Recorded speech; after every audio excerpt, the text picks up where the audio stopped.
Hanging bridge, ನಿಸರ್ಗಧಾಮದ hanging bridge ಇದು.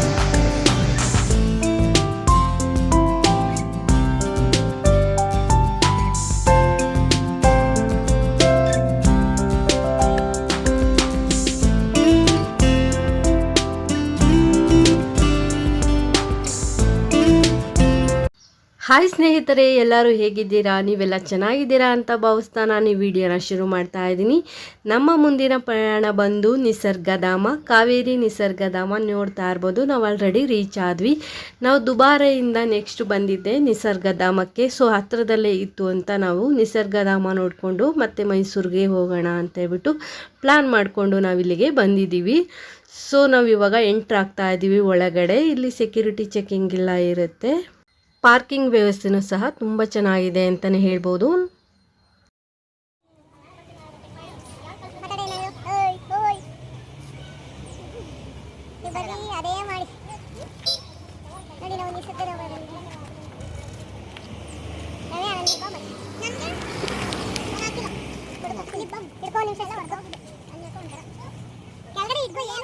ನೋಡಿ, ಇಲ್ಲಿ ಎಂಟ್ರೆನ್ಸ್ ಫೀಸು ಮತ್ತು ಎಷ್ಟು ಗಂಟೆಗೆ ಓಪನ್ ಆಗುತ್ತೆ ಅಂತೆಲ್ಲ ಮೆನ್ಷನ್ ಮಾಡಿದ್ದಾರೆ.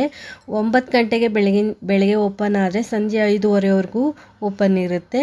ಹಾಗೆ ಎಂಟ್ರೆನ್ಸ್ ಫೀಸ್ ಬಂದು 20 ರೂಪಾಯಿ ಇರುತ್ತೆ. ಸೊ ಒಳಗಡೆ ಹೋಗಲಿಕ್ಕೆ ಸೊ ನಾವಿಲ್ಲಿ ಟಿಕೆಟನ್ನು ತೆಗೆದುಕೊಳ್ತಾ ಇದ್ದೀವಿ. ಟಿಕೆಟ್ ತೊಗೊಂಡು ನಾವು ಇಲ್ಲಿ ಹೋಗಬೇಕಾಗತ್ತೆ. ನೋಡಿ, ಅಲ್ಲಿ ಕಾವೇರಿ ನಿಸರ್ಗಧಾಮ ಅಂತ ಇದೆ. ಅಲ್ಲಿ ತೂಗು ಸೇತುವೆ ಬರುತ್ತೆ. ಸೊ ಅಲ್ಲಿಂದ ನೆಡ್ಕೊಂಡು ನಾವು ಒಳಗಡೆ ಹೋಗಬೇಕಾಗತ್ತೆ.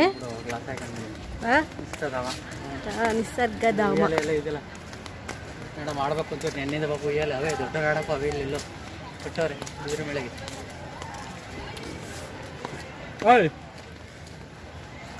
ಬನ್ನಿ ಎಲ್ಲ ಹೋಗ್ಬಿಟ್ರೆ ನೀವೆಲ್ಲ ನನ್ನ ಚಾನಲಲ್ಲಿ ಬರುವಾಗ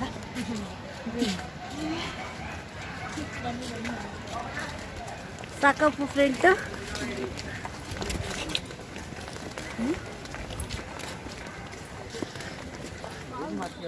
ಬಿದಿರಿನ ಪಾರ್ಕ್ ಅಂತಲೇ ಹೇಳ್ಬೋದು. ತುಂಬ ಬಿದಿರುಗಳಿದೆ. ಎಷ್ಟು ಜಾತಿ ಬಿದಿರುಗಳು ಬೇಕಾದ್ರೂ ನಾವಿಲ್ಲಿ ನೋಡ್ಬೋದು. ಎಲ್ಲ ಜಾತಿಯ ಬಿದಿರುಗಳು ಸಹ ಸಿಗುತ್ತೆ. ತುಂಬ ಚೆನ್ನಾಗಿದೆ, ಪಾರ್ಕ್ ಥರ ಇದೆ ನೋಡಲಿಕ್ಕೆ. ಸೊ ನಾವಿಲ್ಲಿ ಎಂಟ್ರಾಗಿ ಮತ್ತೆ ಒಳಗಡೆ ಹೋಗಬೇಕಾಗತ್ತೆ. ಇಲ್ಲಿ ಬೋಟಿಂಗ್ ಸಹ ಇರುತ್ತೆ. ಹಾಗೆ ಇದ್ರ ಜೊತೆಗೆ ಪಕ್ಷಿಧಾಮನೂ ಸಹ ಇದೆ, ಬರ್ಡ್ಸ್ ಪಾರ್ಕ್ ಸಹ ಇದೆ. ಸೊ ನಾವು ಬರ್ಡ್ಸ್ ಪಾರ್ಕಿಗೆ ಹೋಗಿಲ್ಲ. ಬರ್ಡ್ಸ್ ಪಾರ್ಕಿಗೆ ಸೊ ಸಪ್ರೇಟ್ ಫೀಸ್ ಇರುತ್ತೆ. ಹಾಗೆ ಬೋಟಿಂಗ್ ಸಹ ಸಪ್ರೇಟ್ ಫೀಸ್ ಇರುತ್ತೆ. ಸೊ ಅವೆರಡು ಕ್ಲೋಸ್ ಆಗಿತ್ತು ನಾವು ಹೋದಾಗ ಸುಮಾರು 3:30-4 ಗಂಟೆ ಆಗಿತ್ತು ಅನಿಸುತ್ತೆ. ಸೊ ಆ ಟೈಮಲ್ಲಿ ನಾವು ಹೋಗಿದ್ದು. ಈ ನಿಸರ್ಗಧಾಮ ಮೈಸೂರಿಂದ 85 ಕಿಲೋಮೀಟರ್ ಇದೆ. ಕುಶಾಲನಗರದಿಂದ 3 ಕಿಲೋಮೀಟರ್ ಇದೆ. ಹಾಗೆ ದುಬಾರೆಯಿಂದನೂ ತುಂಬ ಹತ್ತಿರ ಅಂತಲೇ ಸಹ ಹೇಳ್ಬೋದು. ಸೊ ಇಲ್ಲಿ ಹ್ಯಾಂಗಿಂಗ್ ಬ್ರಿಡ್ಜ್ ಸಹ ಇದೆ. ಇದು ಸ್ಟಾರ್ಟ್ ಆಗಿದ್ದು 1989 ಅಲ್ಲಿ, ಅಂದರೆ 1989ರಲ್ಲಿ ಇದನ್ನು ಸ್ಟಾರ್ಟ್ ಮಾಡಿದ್ದು. 64 ಎಕರೆ ಇದೆ ಈ ಪ್ರದೇಶ. ಸೊ ಇಲ್ಲಿನ ಕೊಡಗಿನ ಕಲ್ಚರ್ ಏನು ಬರುತ್ತೆ, ಅಲ್ಲಿನ ನೃತ್ಯ ಆಗ್ಬೋದು, ಅಲ್ಲಿನ ಉಡುಗೆ ತೊಡುಗೆಗಳಾಗ್ಬೋದು, ಹಾಗೆ ಕೊಡಗಿನವರ ಜೀವನ ಶೈಲಿಯನ್ನು ಸೊ ಈ ರೀತಿ ಗೊಂಬೆಗಳವರು ಸ್ಟ್ಯಾಚು ರೂಪದಲ್ಲಿ ಮಾಡಿ ಇಟ್ಟಿದ್ದಾರೆ ಇಲ್ಲಿ.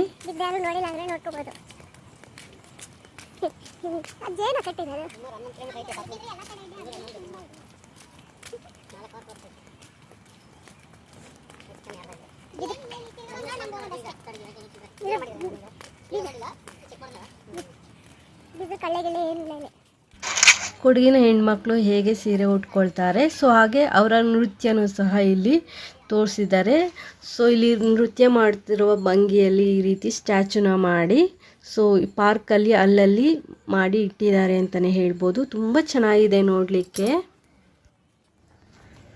ಇಲ್ಲೇನಿದೆ, ಇಲ್ಲೇನು ಇಲ್ಲ ನೋಡಿ, ಕುತ್ಕೊಳ್ಳಿಕ್ಕೆ ಯಾವ ಥರ ಮಾಡಿಟ್ಟಿದ್ದಾರೆ, ತುಂಬ ಚೆನ್ನಾಗಿ ಮಾಡಿಟ್ಟಿದ್ದಾರೆ ಅಂತಲೇ ಹೇಳ್ಬೋದು. ಸೊ ಇಲ್ಲಿ ನೋಡಿ, ಅಲ್ಲಿನ ಜನಗಳ ಜೀವನ ಶೈಲಿ ಹೇಗಿರುತ್ತೆ ಅನ್ನೋದನ್ನು ಸಹ ಈ ರೀತಿ ಸ್ಟ್ಯಾಚುಗಳ ರೂಪದಲ್ಲಿ ಮಾಡಿ ಸೊ ಪಾರ್ಕ್ ಮಧ್ಯೆ ಈ ರೀತಿ ಅಲ್ಲಲ್ಲಿ ಅಲ್ಲಿನ ಕಲ್ಚರ್ನ ಸೊ ರೆಪ್ರೆಸೆಂಟ್ ಮಾಡ್ತಾ ಇದ್ದಾರೆ ಅಂತಲೇ ಹೇಳ್ಬೋದು. ಅಲ್ಲಿನ ಕಲ್ಚರ್ ಹೇಗಿರುತ್ತೆ, ಅಲ್ಲಿನ ಜನಗಳ ಜೀವನ ಶೈಲಿ ಏನಿರುತ್ತೆ, ಸೊ ಅಲ್ಲಿ ಜನಗಳು ಹೇಗೆ ಬದುಕ್ತಾರೆ, ಅಲ್ಲಿನ ನೃತ್ಯಗಳಾಗ್ಬೋದು, ಉಡುಪುಗಳಾಗ್ಬೋದು, ಪ್ರತಿಯೊಂದೂ ಸಹ ಅಲ್ಲಲ್ಲಿ ಈ ರೀತಿ ಸಣ್ಣ ಸಣ್ಣದಾಗಿ ಪಾರ್ಕ್ ರೂಪದಲ್ಲಿ ಪಾರ್ಕ್ ಮಧ್ಯದಲ್ಲಿ ಮಾಡಿ ಇಟ್ಟಿದ್ದಾರೆ. ಸೊ ಇಲ್ಲಿ ಬಿದಿರು ಹೆಚ್ಚಾಗಿದೆ ಈ ಪಾರ್ಕಲ್ಲಿ ಅಂತಲೇ ಹೇಳ್ಬೋದು. ಅದು ಬಿಟ್ಟು ಬೇರೆ ಬೇರೆ ಮರಗಳು ಸಹ ಇದೆ. ಸೊ ನೀವು ನೋಡ್ತಾ ಇರ್ಬೋದು ಹೇಗೆ ಇದನ್ನೆಲ್ಲ ನಮಗೆ ನೋಡಲಿಕ್ಕೆ ಈ ರೀತಿ ಗೊಂಬೆಗಳ ರೂಪ ಅಥವಾ ಸ್ಟ್ಯಾಚು ರೂಪದಲ್ಲಿ ಸಹ ಮಾತ್ರ ನೋಡೋದಕ್ಕೆ ಆಗುತ್ತೆ. ಈಗ ನಿಜವಾಗ್ಲೂ ಈ ರೀತಿ ನೋಡ್ತೀವಂದರೆ ಆಗಲ್ಲ. ಆವಾಗ ಜನ ಹೀಗೆಲ್ಲ ಜೀವನ ಮಾಡ್ತಾಯಿದ್ರು. ಬಟ್ ಈಗ ಜನಗಳ ಜೀವನ ಶೈಲಿಯೂ ಸಹ ಟೆಕ್ನಾಲಜಿ ಇಂಪ್ರೂವ್ ಆದಂತೆ ಅವರ ಜೀವನ ಶೈಲಿಯೂ ಸಹ ಇಂಪ್ರೂವ್ಮೆಂಟ್ ಆಗಿದೆ ಅಂತಲೇ ಹೇಳ್ಬೋದು. ಈ ವಿಡಿಯೋ ಇಷ್ಟ ಆದರೆ ಪ್ಲೀಸ್ ಒಂದು ಲೈಕ್ ಕೊಡಿ. ಹೊಸದಾಗಿ ಯಾರೆಲ್ಲ ಚಾನಲ್ ನೋಡ್ತಾ ಇದ್ದೀರಾ ಚಾನಲ್ನ ಸಬ್ಸ್ಕ್ರೈಬ್ ಮಾಡ್ಕೊಂಡು ನೋಡಿ. ಹಾಗೆ ನಿಮ್ಮ ಫ್ಯಾಮಿಲಿ ಫ್ರೆಂಡ್ಸ್ಗೂ ಸಹ ವಿಡಿಯೋನ ಶೇರ್ ಮಾಡ್ಕೊಳ್ಳಿ. ಹಾಗೆ ನಿಮ್ಗೆ ಏನಾದರೂ ಅಭಿಪ್ರಾಯಗಳಿದ್ರೆ ಕಮೆಂಟ್ ಮೂಲಕ ತಿಳಿಸ್ಕೊಡಿ. ನೋಡ್ಕೊಂಡೆ ಮಾಡ್ತೀನಿ.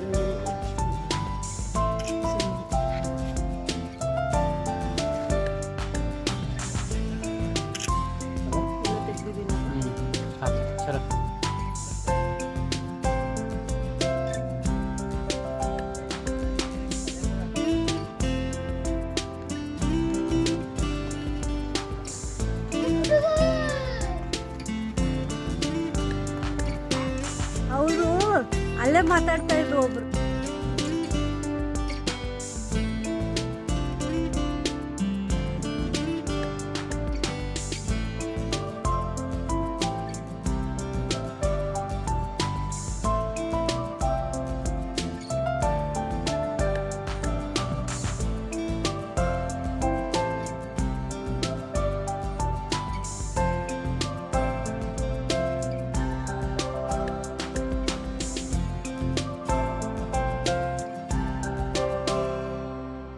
ಇವೆಲ್ಲ ಕೈಯಲ್ಲಿ ಮಾಡಿರುವಂತಹ ವಸ್ತುಗಳು, ಅದನ್ನು ಇಲ್ಲಿ ಪ್ರದರ್ಶನಕ್ಕೆ ಇಟ್ಟಿದ್ದಾರೆ. ನಮಗೆ ಬೇಕು ಅಂದರೆ ಪರ್ಚೇಸ್ ಸಹ ಮಾಡ್ಕೋಬಹುದು. ಸೊ ನೋಡ್ತಾ ಇರ್ಬೋದು ಎಷ್ಟು ಚೆನ್ನಾಗಿ ಮಾಡಿಟ್ಟಿದ್ದಾರೆ ಅಂತ. ಆಮೇಲೆ ಅಲ್ಲಿ ಫೋನ್ ಅಷ್ಟೇ. ಈಗ ಹ್ಯಾಂಗಿಂಗ್ ಬ್ರಿಡ್ಜ್ ಮೇಲೆ ಹೋಗ್ತಾ ಇದೀವಿ. ಎಲೆ ಆಡ್ತಾ ಇದೆ, ಭಯ ಆಗ್ತಾ ಇದೆ, ಮೊಬೈಲ್ ಬಿದ್ದೋಗುತ್ತೆ ಅಂತ ಕಣವ. ತುಂಬಾನೇ ಶೇಕ್ ಆಗುತ್ತೆ. ಫೋಟೋ ಜಾಸ್ತಿ ಕೊಡಕ್ ಬಿಡೋದಿಲ್ಲ. ಹ್ಯಾಂಗಿಂಗ್ ಬ್ರಿಡ್ಜ್ ಇದು ಭಯ. ಫೋಟೋ ಶೂಟ್ ನಡೀತಾರೆ. ಬೇರೆ ಜಾಗ ಬಿಡಪ್ಪ ಸೈಡಿ ಬಾ. ರೈಸ್ ಕಲ್ ಚಲೋ ನೋಡಿ. ಇದು ಹ್ಯಾಂಗಿಂಗ್ ಬ್ರಿಡ್ಜ್, ನಿಸರ್ಗಧಾಮದ ಹ್ಯಾಂಗಿಂಗ್ ಬ್ರಿಡ್ಜ್. ಇದು ತುಂಬ ಚೆನ್ನಾಗಿದೆ.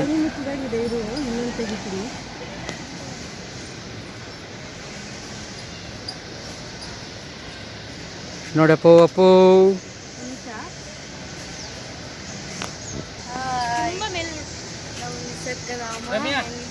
ಚಲೋ ನಾವೀಗ ನಿಸರ್ಗಧಾಮ ವಿಸಿಟ್ ಮುಗಿಸಿ ಹೋಗ್ತಾ ಇದ್ದೀವಿ. ಭಾಗ್ಯ ಮುಂದೆ ಹೋಗ್ತಾ ಇದ್ದಾರೆ, ರಮ್ಯಾ ಮತ್ತು ಸರ್ ಮೇಡಮ್ ಎಲ್ಲ ಹೋಗ್ತಾ ಇದ್ದಾರೆ. ಅವ್ರು ಫೋಟೋ ಶೂಟ್ ಮಾಡ್ತಾ ಇದ್ದಾರೆ, ನಾವು ನಿಂತಿದ್ದೀವಿ. ಮೋಸ್ಟ್ಲಿ ಅಲ್ಲಿ ಸೆಕ್ಯೂರಿಟಿ ವಿಸಲ್ ಹೊಡಿತಾರೆ ಅನಿಸುತ್ತೆ. ಆದರೂ ನಾನು ಇಲ್ಲಿ ತಡೆಗೋಡೆ ಥರ ಪೊಲೀಸ್ ಆಗಿ ನಿಂತಿದ್ದೀನಿ, ಅವ್ರಿಗೆ ಯಾರನ್ನ ಮುಂದೆ ಬಿಡ್ದಂಗೆ. ನಿಸರ್ಗಧಾಮ ನೋಡಿಕೊಂಡು ನಾವು ಹೊರಡ್ತಾ ಇದ್ದೀವಿ.